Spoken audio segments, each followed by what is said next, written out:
Okay, it's almost 2 o'clock, so we'll move on to our next session. And I'd like to invite Dr. Gregg Keeley to the mic to introduce our speakers. And Gregg is a board member for both the Fergusson Foundation and the Muriel McQueen Fergusson Centre. Thank you, Stephanie. I'm delighted to be here and to join you on this research day, and commend the workers at the center for all the effort that they've put into it. And I'm especially delighted to be introducing, not here, but in Ottawa, I gather, David Hofmann, who's a member of the sociology department at UNB, and has been for about 10 years, David, I think. Just about. David is a very fine scholar of extremism, which may seem like an unusual topic, but probably not to this audience in terms of the tie-ins that he's going to talk about today between extremism and intimate partner violence and family violence, and of course, violence in general. I'm not going to read David's accomplishments. You all have it, the same text that I have. But I would just note that historically, speaking as a historian of the Canadian Security Service, what's especially interesting now is that CSIS has finally got it, and they're actually interested in the far right. Unfortunately, for much of Canadian history, and for much of the history, especially of the RCMP Security Service, and even to some degree, maybe the early years of CSIS, that wasn't always the case. They were steadfastly anti-communist, and the left were who was to be surveilled. S.T. Wood, who was a director of the security service during the Second World War, and later a commissioner of the RCMP for a number of years, went so far as in 1941, I've always loved this quotation, to say that Nazis weren't the real enemy, communists were. That was during the Second World War, he said that.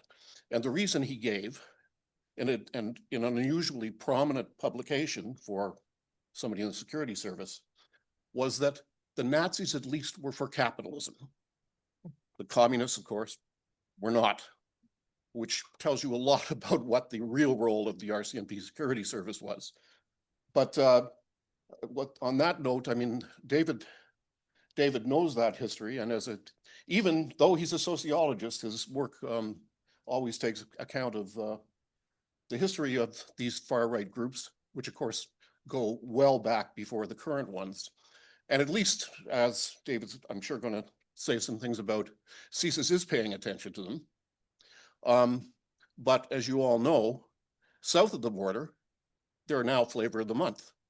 So the people that so happily invaded the Congress on January the 6th, was it, are heroes.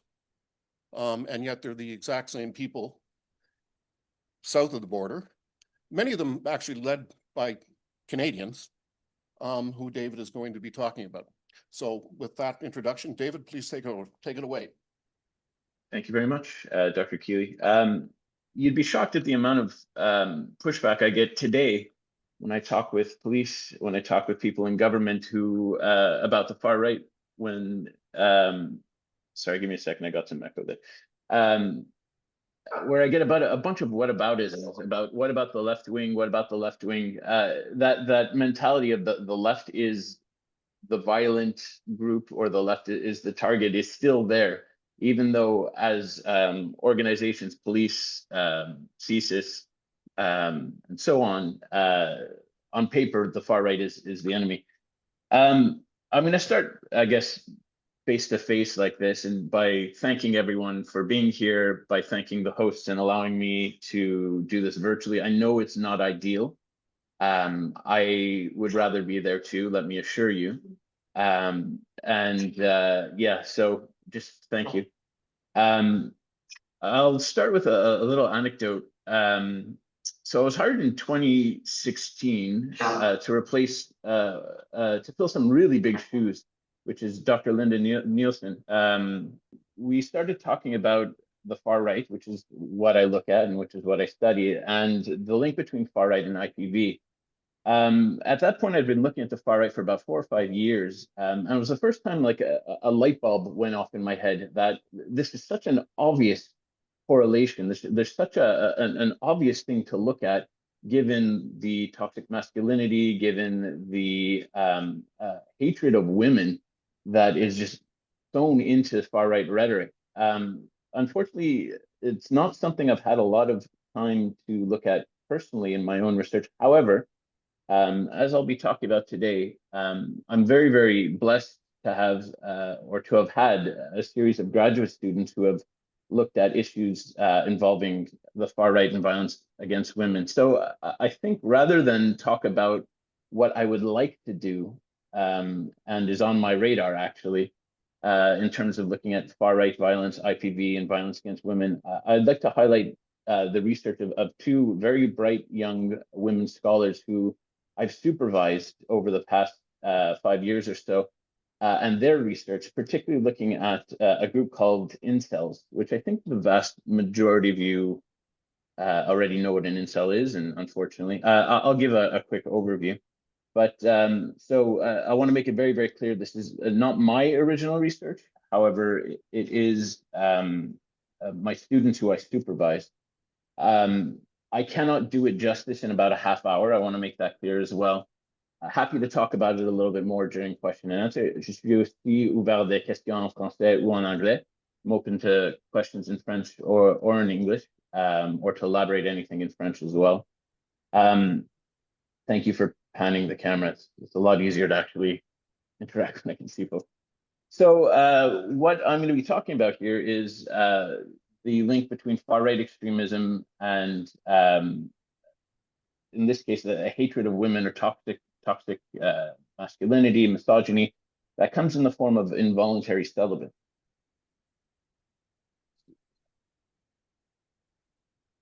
So I started this conversation personally with Linda about 10 years ago, and the threat of the far right only, as Dr. Keeley said, the threat of the far right has only been recognized by Canadian security forces within the last decade, specifically 2016. And change and the focus on the far right as a security threat has been slow. And the Academy has been slow about it as well in one particular area, and it has to be, and it's obviously, there's several areas where there are gaps, but the one that's probably the most glaring is the relationship between far right violence, far right ideologies, and violence against women. This has been observed in the literature, and I hate, it's one of these things, well, I always feel awkward citing myself, but I did mention this in a recent article of mine. But this is something that has yet to be empirically tested. It is underdeveloped, and there is a great field here for researchers to really get some insight into the who, what, when, where, and why between the relationship between far right and violence against women. Mainly because it's just so obvious. There's the toxic masculinity, the hatred of women. There's been a movement, which the image on the top right there, of trad wives, of traditional wives of far right influencers pushing women to assume more conservative traditional roles of being childbearers and caregivers rather than giving them their own agency. Anti-feminist rhetoric by far right ideologues, far right influencers, even women themselves, like the tweet at the bottom right there, attacking other women, very, very common in the far right. Within the larger far right narrative as well, feminism and progressive values, but particularly feminism, is very overtly cast as some sort of larger shadowy plot to bring down American values, to bring down masculine hegemony, and so on. So that it's just sitting there waiting to be tapped into. So while I could look at a number of things, I really wanted to focus on incels in particular, or inceldom, if you want to talk about them as a group. The existing research that's there, I know I just said that the research is lacking, tends to do what I'm going to be focusing on right now, which is looking at case studies, looking at specific sub-movements of the larger problem of far-right extremism and violence against women. And what's really missing is looking at far-right extremism from a more holistic sense, looking at some of the normalization of overt misogynist agendas, of pushing women to either become platforms against their own human rights, or encouraging men to abuse women in more than one way. So this is just a subset of the greater work that needs to be done.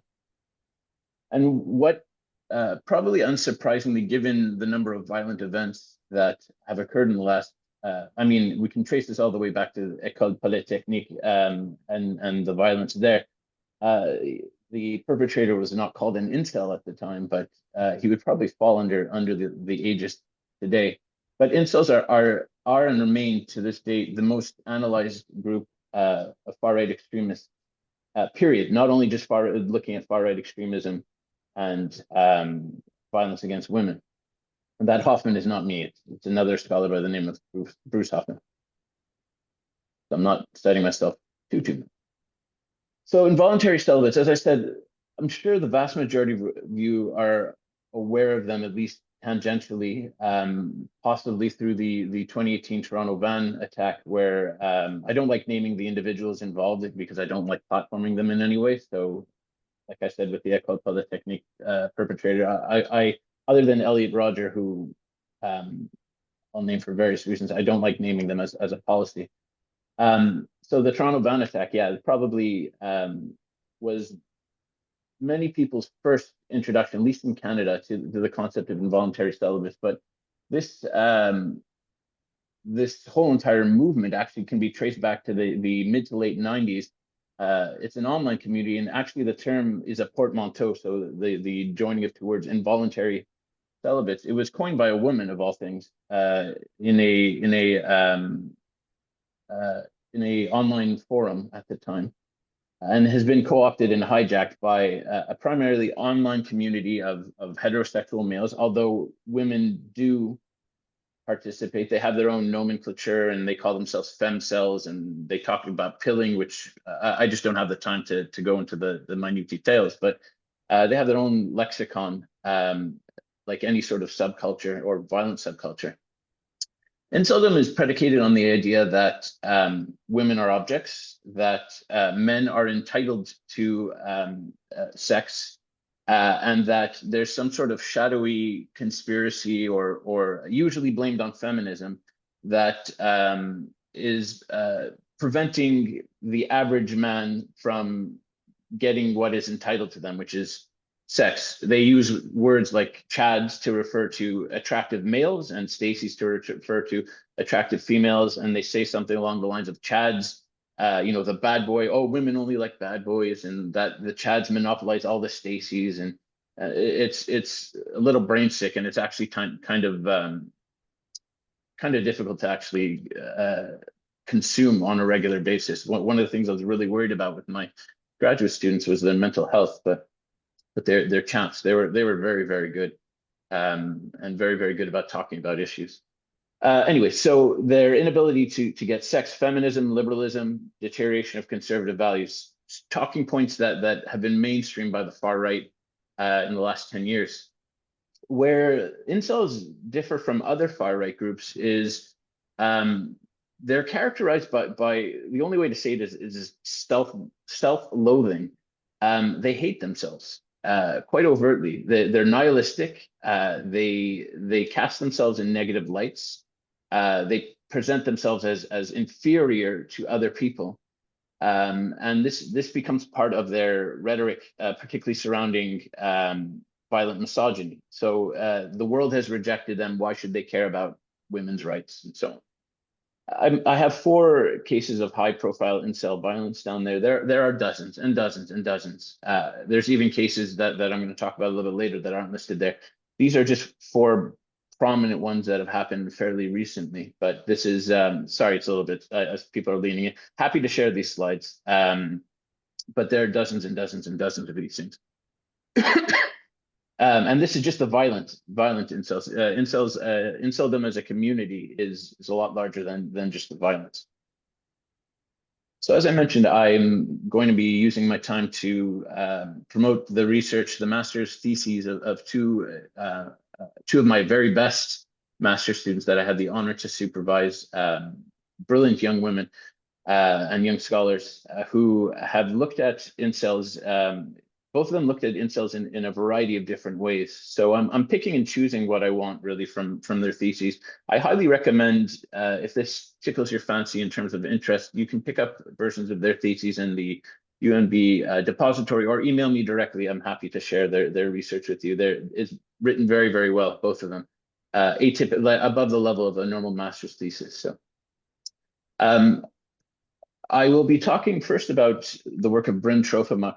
She defended her thesis in 2021. Dr. Hofmann, who I believe is there today, served on her committee as well. So she can weigh in if she remembers and I focus on the wrong things. So Bryn used something called social network analysis, which is a methodology which I use and teach in my own research. And I'll talk about that a little bit in a slide or two. It's looking, well, maybe I'll talk about it now. It's looking at the ties one makes, the links, the social connection one makes from a network perspective. That's redundant. Anyways, it'll make more sense when I actually show you an image. She basically consuming a lot of that violent rhetoric, which made me concerned for her mental health. She went out and read the manifestos and watched videos of three violent incels: George Sedini, Elliot Rogers, Scott Beerley. I don't like naming people, but in this case, I have no choice.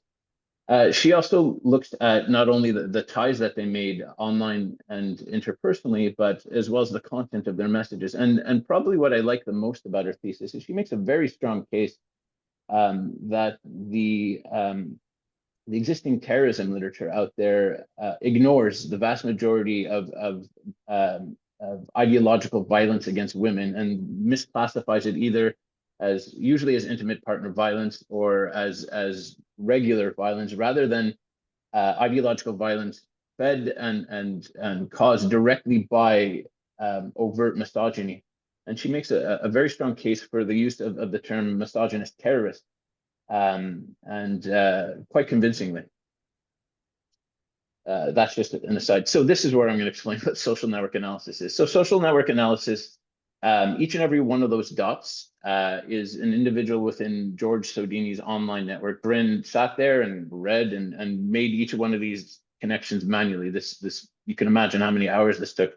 Each and every one of those lines indicates that there was some sort of online communication between individuals. And what you have represented here in a visual form is essentially George Sedini's online activity prior to his attack. I know this kind of looks like, sorry, give me a sec. This kind of looks like just a mishmash of dots and lines, but at a glance, what this shows us is how normal.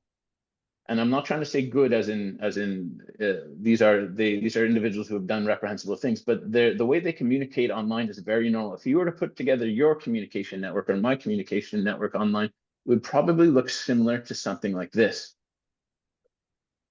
Going a little bit further and looking at their personal network, in particular, individuals who were connected to, sorry, you can see, probably very difficult for you to see down at the bottom right, but these are people who are friends, family, acquaintances, roommates, or romantic interests. This is what's called our personal communities, people who matter to us. And the lines here are different as well. Where they're thick, it's evidence that they communicated some sort of violent misogynist content. Where they're thin, it's non-misogynist content, and where they're middle thickness, it's just normal misogynist content, which seems weird to say. In other words, what she traced here is George Sedini, who I believe is this individual right here. If you can see the gray dot over there, I think I can actually mark it up with my pen. Oops. Yeah, the gray dot over here. Who he talked to. Who the people he talked to, and the content of their messages, which gives us particular insight into how these individuals form these networks and how they communicate these violent messages through these networks. This is another personal network of perhaps one of the best known incels out there, Elliot Rodger, who basically shot up. He did a Polytechnic type of attack. I think it's at the University of California, Berkeley in 2014, where he targeted women alone, and he video recorded himself basically sharing these very violent misogynistic ideas prior to his attack. With Elliot Rodger there in the middle. Also, this network is set up in a way where it's looking at his personal communities and the nature of the content that he was sharing. So there's a lot more to this, but what Bryn found from her research was normality in a weird sense. Incels tend to be engaged in normal types of communication networks when they are online and when they are talking with people interpersonally. That doesn't mean, again, normal doesn't necessarily mean good, but they aren't doing something or connecting with people in any sort of exceptional or abnormal way. In terms of the content of the communications that they share, they tend to share their misogynistic ideas online, where they have the benefit of anonymity, and they feel less comfortable doing so interpersonally, where they can be called out from a person-to-person basis. So in-person networks were not supportive of incel ideology, while online communities were. In terms of who they shared this violent misogynist content with, they tended to share them, and this is the misogynist, not violent misogynist, I'm sorry. They tended to share them with both men and women fairly equally. And violent incels tended to be observers, more passive in the online networks. So this being a good example. This individual here is not George Sidini, but he shared a lot of violent misogynist communications with his acquaintances, while George Sidini basically sat there, communicated with him, and watched. I'm already going to be close to time, so I'm going to speed up a little bit. Caitlin Hislop Margison, who is now pursuing her PhD at Simon Fraser University, looking at far-right ideology and violence against women, still doing research in this area, also looked at incels, but she is essentially engaged in a quantitative statistical analysis of the content of incel forums, where a lot of these people would meet and share their ideas. And she also did 4 case studies of the communications amongst 4 violent misogynists, incels, and she did thematic analysis. She used this very interesting program that pulled out the frequency of words that were used and linked them together with other words. This image being a great example here. So this is a network as well. Give me a second.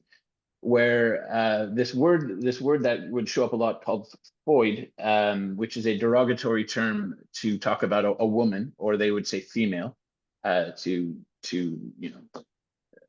diminish women and their agency.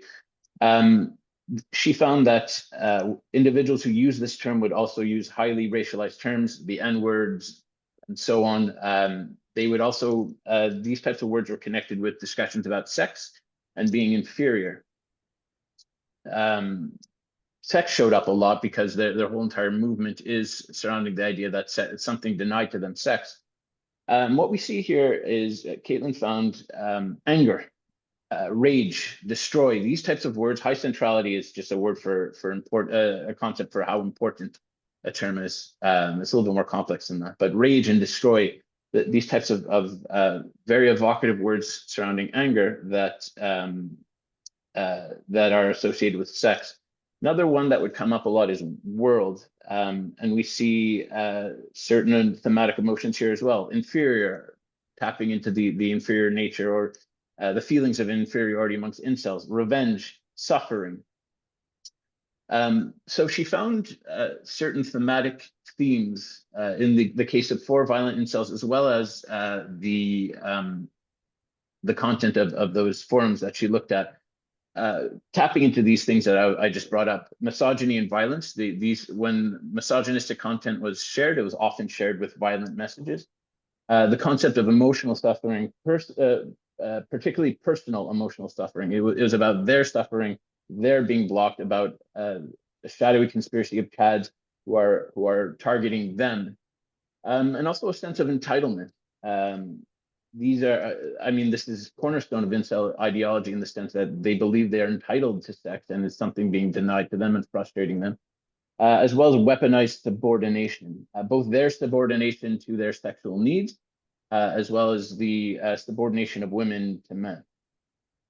In terms of the content that they talked about using to justify violence, surrounded dehumanization, rage, personal suffering, and similar themes: entitlement to women's bodies, subjugation of women, and their own sense of inferiority. Actually, I'm going to be right on time. Excellent.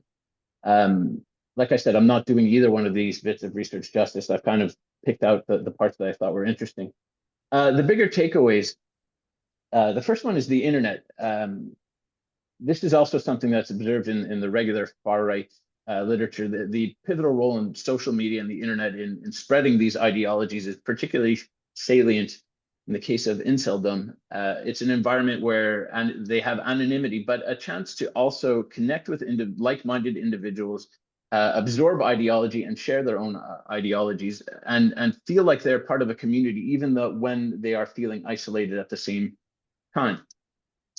The concept of, to use a sociological term taken from Hofmann, it's dramaturgy. We all play certain roles in our world. Incels do that as well. They're not clueless when it comes to how they present themselves socially. They act normally when there's risk of being judged in terms of social standing and so on. But when there is that level of anonymity, the antisocial nature of the incel emerges. Caitlin makes a very, very good argument that inceldom is a product of the larger hate culture that we can find, unfortunately, plaguing us since the dawn of time, but it's once again pretty salient today. And treating it as a form of hate-motivated behavior rather than something, a metaphorical unicorn, or something that we need to develop specific strategies to address, is probably the best way to combat inceldom. And she is right in that sense. There's a program out of Toronto that has done some really good work counseling incels and treating it as a product of hate culture. And I'm happy to talk about that in the question and answer period as well. And the point that I was making is also a point earlier on in this talk, that the point that Caitlin makes, where we need to move beyond case studies, look at misogynist violence, misogynistic content, particularly ideologically fueled misogynist content like inceldom. We need to look at it more as an insidious problem that's woven into sociocultural values. That's something that's being normalized in our day-to-day talk. When you have the leader of the free world demeaning women, when you have influencers demeaning women and normalizing the idea of women as inferior and violence against women as justified. So that's it. Thank you very much. My contact information is there if you'd like to contact me. And how about that? I'm only 1 minute over. I'm proud of myself. Thank you.